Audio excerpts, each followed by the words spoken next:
ఆరోగ్యం బాగుండాలంటే ఒళ్ళంతా గాలి తగలాలి. మట్టిలో ఆడుకొని వస్తారు, రావాలి. మట్టిలో ఆడుకుంటే భావోద్వేగాల నియంత్రణ అవుతుంది.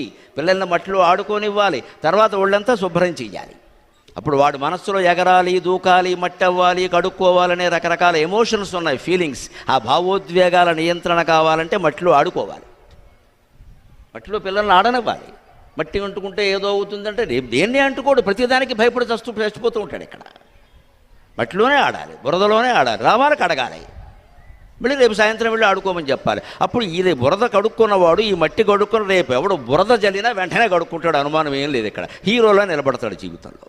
ఇప్పుడు బురద అంటేనే భయపడేలా చేస్తే, మట్టి అంటేనే భయపడేలా చేస్తే ప్రతి తిట్టుకి భయపడి చచ్చిపోతూ ఉంటాడు. ఇక్కడ వాడు ఏదో అన్నాడు, వీడిదో అన్నాడు, ఎవడు ఏది అనకుండా ఎలా ఉంటారండి? నువ్వు పట్టించుకోకు, వదిలేయి. వాడు అంటే అన్నయ్య, నువ్వెందుకు పట్టించుకోవాలి? నువ్వు కాదని నీకు తెలుసు, నువ్వు చేయలేదని నీకు తెలుసు. వాడు అన్నయ్య, లెట్ దెమ్ బార్క్. వాళ్ళు మురుక్కొని, మనకే ప్రతి కుక్క మురిగితే మనం ఎదురుగా మురుగుతామా?